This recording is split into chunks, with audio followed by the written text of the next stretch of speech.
Hey guys, it's Walker with Tradition and Truth, and this is video number 6 in the Metaphysics series or Thomistic Metaphysics series on Being as Being, a contemporary view on Thomistic Metaphysics. So previously we have discussed introductions to metaphysics. We've talked about unity and diversity. We've talked about how change is possible and what actually changes. This is substances and accidents and potentiality and whatever. Today, we're going to briefly discuss holomorphism. I know I've wanted to discuss that previously more, but I feel like there's a bit, I feel like we can wrap it up kind of quick. So we're going to talk about holomorphism or substance itself, and then we're going to jump into the participation of existence itself. Holomorphism is best described as an Aristotelian philosophy of forms and matter. So you have subjects like prime matter, which is not a physical existence. And prime matter is a video I'm going to do separate on its own, but because it's so complicated, I hate prime matter because it is such a deep. It's just such a mind-provoking thought. It really is. And I feel like there's better ways to explain it. And that's just my personal opinion. But prime matter is basically this ability for anything to become something else. It is the basis of potentiality, if you will. And so, therefore, holomorphism is the substance itself, and substance is components of matter and form. So, if you have matter, that is like clay, and then the form is the ability for the clay to become something like a pot, a vase, or whatever. So your flesh, your organs, that is your matter, but your form itself is actually you as a being. This can, it was once just pure aluminum with some ink and whatever else, and now it is a can, and there was soda in this can, and now it is empty, so this can has the accidentals of becoming empty and whatever. So we've already discussed potentiality and actuality on a deeper level, and we're going to continue talking about that as the course goes on, but holomorphism is one of those things where I'm going to talk about it a lot as the course goes on, and I don't want to bore you with it by just making a whole video about it. So for the basis of this video, understand that substance, where holomorphism is the idea of the form or your substance, and then your form itself or you consist of matter and form, and that's an Aristotelian concept. But let's jump into participation. So just take a brief moment and understand something very simple. You exist. This can exist.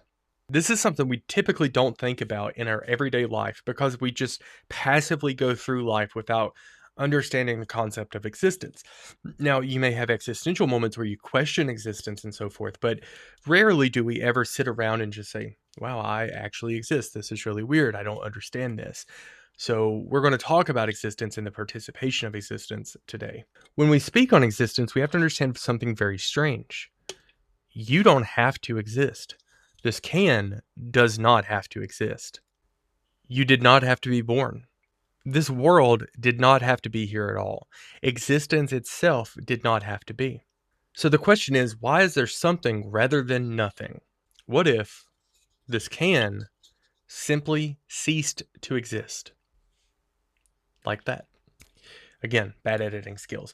So let's talk about what existence means as we dive deeper. Things come into existence, things pass away. Things change, and things depend on other things. A tree depends on sunlight, soil, and water, or the water in the soil, and the soil to build its roots to exist. A child depends on its parents. A house depends on the builders. Everything in existence seems to be dependent. In philosophy, we call this contingency. A contingent thing is something that does not have to exist. It exists, but it could fail to exist. That describes almost everything we encounter. Anything you can see in this video does not have to exist. The microphone, the pictures, me, nothing. So up until this point in this series, we've asked a lot of questions like what are things, how do they change, what is change, and so forth. So that's asking what are things, but we haven't asked why are things.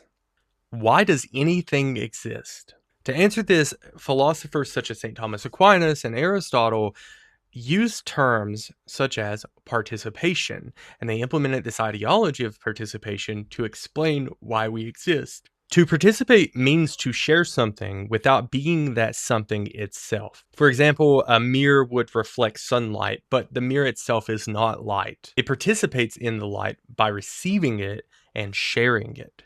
So therefore, we have existence, but I am not existence itself. I simply exist, but I am not existence.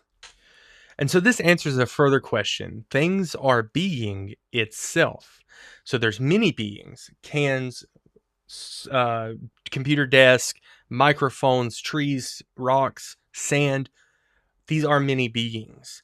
But there is being itself, which is its own existence.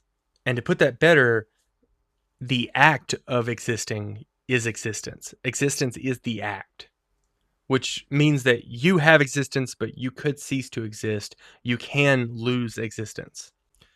And to try to put this in better words, existence is something you receive. It's not something you possess by your own nature. You can think in terms of electricity. A lamp shines because it receives electricity. The bulb, that's the receiving. But the lamp itself is not the source of electricity. If the light is removed or the electricity is removed, the lamp goes dark and it will cease to exist. So if everything we encounter is contingent on participation, as in it depends on something else, then that means nothing in this world would explain existence, which would make us raise a deeper question. Is there something that does not merely participate? There's no reason for it to participate because it's act or actuality. It is the participation itself. It is being itself. If something exists like this, it would be fundamentally different than anything else. It would not be limited. It would not receive existence, and it would not depend on anything else for existence. Therefore, it would be existence. Not a being among beings, but a being itself. In Thomistic philosophy, this is called ipsum es, I'm going to butcher this, es subsistens. I'm very awful at Latin, let me tell you. But that means the act of being itself. So a thought experiment here would be something simple like, what is pure actuality with no potentiality? I'm not going to bore you with any further circular talk. I could go on and on all day long, but I think we get the point. If existence itself is a participation, if we participate, and existence is what participates within us to allow us to exist, it is the electricity to our lamp bulb. It is what gives us our shine. And so therefore, that electricity, that existence itself, is not merely something that just exist as a part of a participation of something else, because then you get an infinite, like, paradoxical loop.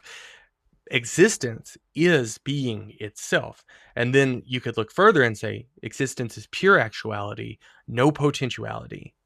Spoiler alert, that's God.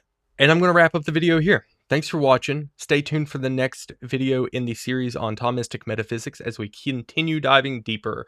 And we're going to talk about things like pure actuality and so forth.